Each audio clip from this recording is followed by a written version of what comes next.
Hello everyone. Through this video, we're going to check the Nucleus placement theories handout. First, we're going to talk about the traditional model. In this model, words are classified according to the semantic weight they have and the way they may be used in connected speech. Thus, a division is made between lexical items and structural items. In the first group, that is lexical items, we find what is also known as content words, and they're considered to be an open class of words. What does this mean? Well, if we think of the word Google, for example, 30 years ago, this word did not exist. But nowadays, we can use it as a noun or as a verb. So this means that being an open class of words, content words, new content words can be created and added to it. The latter, however, structural items, are considered to belong to a closed class of items, which are also named function or grammatical words. Being a closed class means that there's a limited number of items in this class, and no new items can be added or are admitted. So, according to this classification, words that are typically accented would be content words, and those words which would be typically unaccented would be grammatical words. In the first group, we find nouns, adjectives, verbs, adverbs, and long prepositions. And in the second category, we find nouns of wide denotation, pronouns, determiners, auxiliary verbs, degree adverbs, and monosyllabic prepositions. So as a summary, taking all this into account, the nucleus or tonicity of an utterance is most likely to fall on lexical items.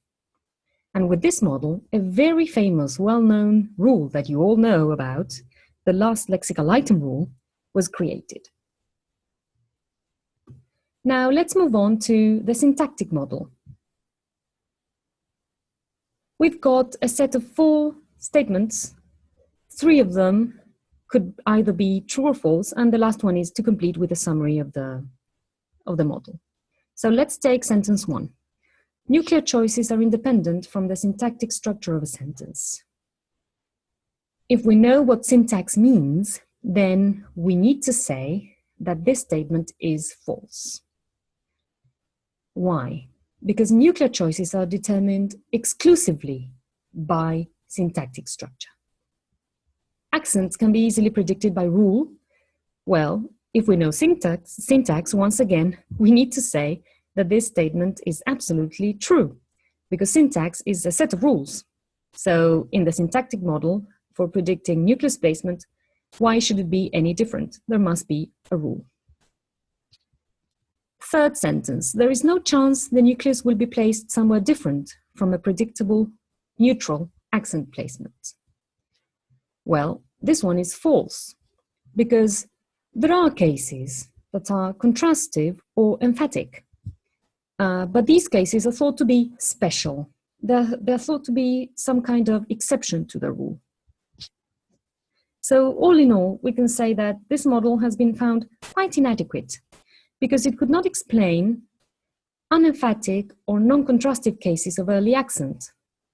So, for example, if we take the utterance, "You left the door open," there's no way the syntactic model could explain why the word door is accented and is the nucleus and not the word open, because this statement is neither emphatic nor contrastive. So moving on to the semantic model, we're going to answer these 4 questions. The first one, how is accent assigned according to this theory? Well, accent is assigned through a mental mechanism which directly reflects a speaker's intent. So everything in this theory is based on what a speaker has in his or her mind at the moment of speaking and what intention this speaker has when communicating. Is there a role for grammar? Well, definitely no role for grammar in this model.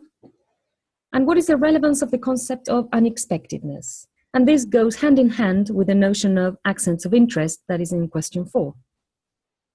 Unexpectedness means that highly predictable items are unlikely to be accented. So in any given utterance, for example, pronouns that we know are part of the structure of any sentence, well, they're highly predictable, so they would not be accented. And also, if there's information that has been mentioned before, maybe it will be unaccented as well. And the notion of accents of interest is that there's a mechanism that allows a speaker to highlight individual words that inform, leaving out expected items. So if a speaker were to decide which items to highlight, this speaker would, through a mental mechanism, make a choice, leaving out expected items and choosing words that inform to be accents. And finally, we come to the focal model. What is the difference between stress and accent according to this model? This is a notion that is very important. First of all, stress occurs at the level of the word. So stress is a property of words, but accent occurs at the level of the utterance. So in a certain utterance, there may be words, and each word has a specific kind of stress or unstress. If we think of weak forms, for example, there's unstress. And all those stresses that belong to the word are potential accents at the level of the utterance. Not all stresses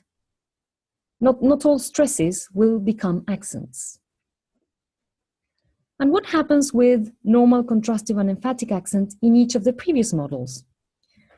Because, well, we found all of the previous ones quite inadequate to explain nucleus placement.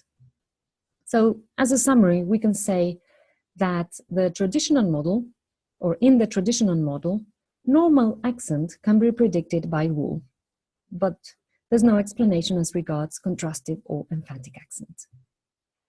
In the syntactic model, cases of contrastive or emphatic accents are thought to be special, whereas normal accent can be predicted by rule. But what does special mean? How do we decide? There's no explanation for that. In the semantic model, accent depends on the speaker's intentions. So basically, each speaker would decide what to do. There's no rule and there's nothing to guide us. So it's quite vague. So let's see why the focal model could be a nice way of explaining nucleus placement. The focal model is a level of analysis that explains the correlation or the relationship between accent and prominent material in the utterance. It also explains the notions of old versus new information. So the status of information is absolutely relevant for this model. Let's talk a little bit in more detail about accents. First of all, accents are set to signal focus. Don't panic, we're going to see the notion of focus a little bit further on. Accents, well, as regards accents, they would say that not all focused elements take an accent.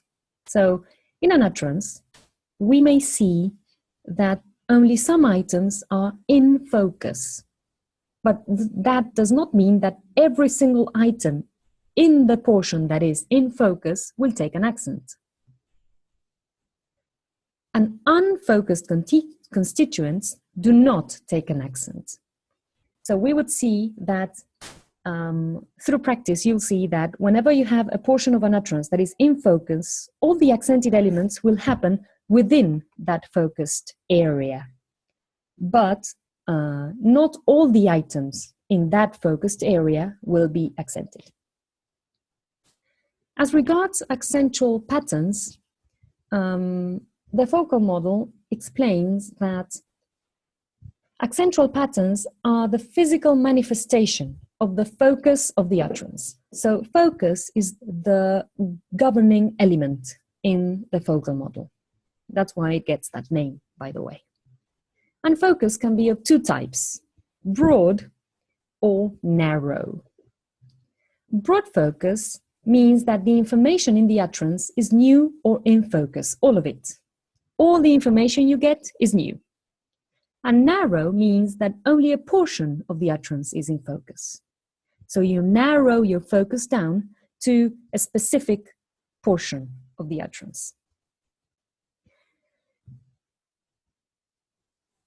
As a summary, then, we can say that the narrower the focus in an utterance, the more obvious nucleus placement is. You have less elements to choose from, basically. And the focal model can explain all those cases of contrastive and emphatic accent, as well as neutral cases of nucleus placement, through the use of focus. Well, that's all. Thanks for listening. Bye.